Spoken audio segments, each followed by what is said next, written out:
Hi! Hello! నమస్తే. Welcome to Bigg Boss reviews. ఈరోజు వీడియోలో మీ ఈ రివ్యూస్‌లో మన mask man, common man Harish చాలా ఓవర్ చేయడం జరిగింది. అతని ఉండే తీరు, అతని ఉండే సిట్యుయేషన్ చాలా ఓవర్‌గానే అనిపించింది అని అనుకుంటున్నాను నేనంతే. ఎందుకంటే ఎంతమంది అడిగినా తినట్లేదు. బిగ్ బాస్ వచ్చి ఎందుకలా ఉన్నావు హరీష్ అంటే దానికి రెస్పాన్స్ మొత్తం మీరు చూస్తున్నారంటే బిగ్ బాస్ ఏం చూస్తున్నారు చెప్పు? మనం బిగ్ బాస్‌లోకి పోయింది నువ్వు ఏంటి అని ప్రూవ్ చేసుకునికి వెళ్ళినావు కానీ పోయి అంటే ఎవరో ఏమో అన్నారు, అందరు నన్నే కాదా నాదే తప్పు అన్నారంటే నువ్వు చేసింది తప్పు కాబట్టి నేను తప్పు అన్నారు. అందరూ నా మీదనే పడి ఏడుస్తున్నారు అన్నట్ట విధంగా హరీష్ చేస్తున్నాడు. అదైతే రాంగు. నాకు తెలిసిందైతే నేను చెప్తున్నా. మీకు తెలిసింది మీరు చెప్పండి. అయితే ఈరోజు ఎపిసోడ్ స్టార్టింగ్‌లో గ్రూప్ డిస్కషన్ జరుగుతుంది. గ్రూప్ డిస్కషన్‌లో రేషన్ గురించి ప్రియ మాట్లాడుతుంది. రేషన్ గురించి గ్రూప్ డిస్కషన్ చేస్తుంటది ప్రియ అంతే.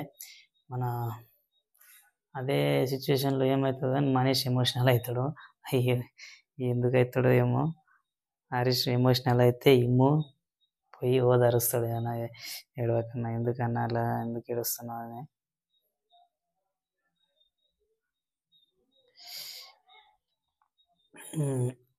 ఇందులో అదే మాస్క్ మ్యాన్ హరీష్ ఏదో కోల్పోయిన వ్యక్తిలాగా ఏదో అయినట్లా ఖామోష్ ఉంటాడు.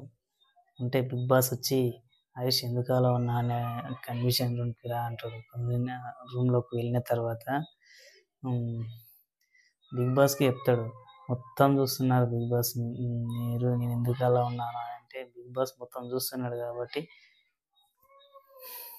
నీకేం చెప్తాడప్ప, నువ్వు పోయిందో పని చేసేదో పని వేస్ట్ అని నేర్చిపెట్టాడు. కానీ అయితే అదే మొత్తం బిగ్ బాస్ హరీష్కి చెప్పిన తర్వాత రామరాత్రిని పిలుస్తారు. రామరాత్రిని పిలిచి మా హరీష్ని మంచిగా చూసుకొని చెప్తాడు. ఏమో మరి ఆయన ఏమో ఓటుకున్నట్ల ఆయన ఫీల్ అవుతున్నాడు. ఆయనకి ఏమైనా సపోర్ట్ ఏమో నాకు అర్థమవుతలేదు మీరు.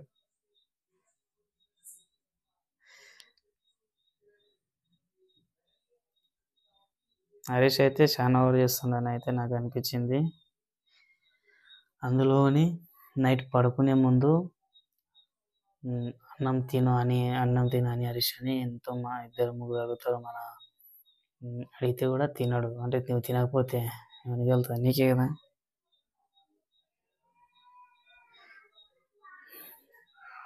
అంతే ఉదయం వచ్చేసి ఆరెంజ్ పోయింటుంది. మళ్ళీ ఇది గుడ్డు పోయింది, అది పోయింది అన్నట్లు ఆరెంజ్ పండు పోతే దానికి ప్రియ ఎవరు తీశారు ఆరెంజ్ అని అడుగుతుంది. అంటే ఎవరు తీశారు అడిగారు కానీ గ్రూప్ డిస్కషన్లో వల్ల అంటే తీసిండ్రు, ఎవరు తీశారో దొరికితే దానికి పనిష్మెంట్ ఉంటుంది అని ప్రియ అంటుంది. అంటే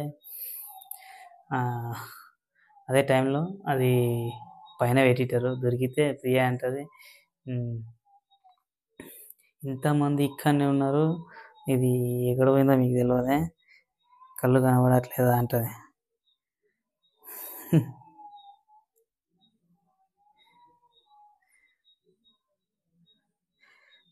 తనుని ఏమంటాడు, ఆమె తింటుంటుంది. బుగ్గల్లో పెట్టుకొని భలే తింటున్నావు తను అని అంటాడు. ఇమానియల్ రీతు అనుకుంటే ఇమానియల్ ఇట్లా పోతే రీతు పక్కకించి పోతుంది. రీతుని ఏమంటాడు, రీతు నన్ను నడుము గిల్లక అని ఇది కామెడీ భలే చేస్తాడు. రీతు నన్ను నడుము గిల్లకబ్బా అంటే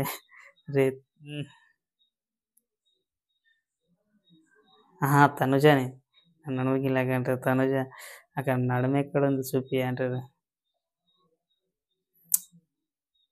అంటే మీకు అర్థమవుతుందో లేదో కానీ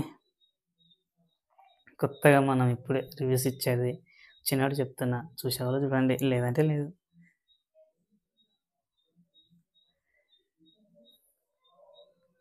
టైం తీసుకోవాలి కదబ్బా, నామినేషన్ టైం. అయితే బిగ్ బాస్ వచ్చి ఏమంటాడు, నామినేషన్ టైంలో నామినేషన్స్ ఒక్కొక్క పర్సన్ ఇద్దరిద్దరిని నామినేట్ చేయాలని చెప్తాడు. అందులో ఫస్ట్ నామినేషన్స్ తనుజకి ఇస్తాడు. తనుజ వచ్చి హరీష్ని నామినేట్ చేస్తుంది. వాళ్ళు నామినేట్ పద్ధతిలో తనుజ హరీష్ని ఏ విధంగా నామినేట్ చేస్తుందో కానీ ఆ డిస్కషన్ మాత్రము, వాళ్ళ ఫైటింగ్ మాత్రము తట్టుకోలేము రా నాయన. ఫస్ట్ హరీష్ని నామినేట్ చేస్తుంది, సెకండ్ ఫ్లోరాని నామినేట్ చేస్తుంది. అది కొన్ని వాళ్ళకి నచ్చని విషయంలో నామినేట్ చేయమని చెప్తుంది. వాళ్ళిద్దరిని నామినేట్ చేస్తారు. ఫ్లోరాన్ అయితే షాంపూ విషయంలో ఏమో నామినేట్ చేస్తుంది. మనం కంప్లీట్గా పాయింట్ బట్టి రాయం కదా, మెయిన్ పాయింట్స్ తీసుకొని రివ్యూ చేయడం జరుగుతుంది. మన మర్యాద మనీష్కి సెకండ్ నామినేట్ చేయమని సెకండ్ ఛాయిస్ మనీష్కి ఇస్తారు. ఎవరు, మన బిగ్ బాస్. అయితే అందులో హరీష్ వచ్చేసి బర్నీ గారిని నామినేట్ చేస్తారు. ఫస్ట్ బర్నీ గారిని నామినేట్ చేసే విషయంలో ఆయన మనీష్ ఏదేదో చెప్తాడు కానీ అందులో బర్నీ గారు అయితే ఒక పాయింట్ చెప్తాడు, నేను ఎవరిని తక్కువ చేసు లేదు, కామన్ మ్యాన్స్ని అయినా సెలబ్రిటీస్ అయినా ఓకే అలాగ చూసాను అది అంటాడు. అంతే, అందులో బర్నీ గారు జర రైట్ అనిపించింది. సెకండ్ నామినేషన్ వచ్చేసి రీతు చౌదరిని చేస్తాడు. రీతు చౌదరిని నామినేట్ చేయలేదు. ఆమెనేమి కారణం అంటే, ఇంట్లోకి చెప్పకుండా హౌస్లోకి చెప్పకుండా వచ్చావు అంటే, హౌస్లోకి అంటే వీళ్ళు ఓనర్స్ కదా, ఓనర్స్ హౌస్లోకి చెప్పకుండా వచ్చామని అదే ఆప్షన్ ఆమెనే నామినేట్ చేస్తాడు. అయితే ఇంతటితో ఈరోజు షో అయిపోయింది. రేపటి షోలో ఇంకెవరెవరు నామినేట్ అవుతారు, ఎంతమంది నామినేషన్లో ఉంటారో రేపటి ఎపిసోడ్లో చూద్దాం. అయితే కొత్తగా నా ఛానల్ని చూసే వాళ్ళు అయితే సబ్స్క్రైబ్ చేసుకోండి. కొందరు అనుకుంటారు ఇందులో ఏం మ్యాటర్ ఉందిరా నాయన అని చెప్తామేందని అసలు అనుకోకండి. మెల్లమెల్ల కరెక్ట్ చేద్దాం, స్పీడ్గా చెప్దాం, మ్యాటర్ కూడా తీసుకొద్దాం. Please my channel subscribe, like చేయండి. ఓకే, రేపటి ఎపిసోడ్లో కలుసుకుందాం. Bye bye.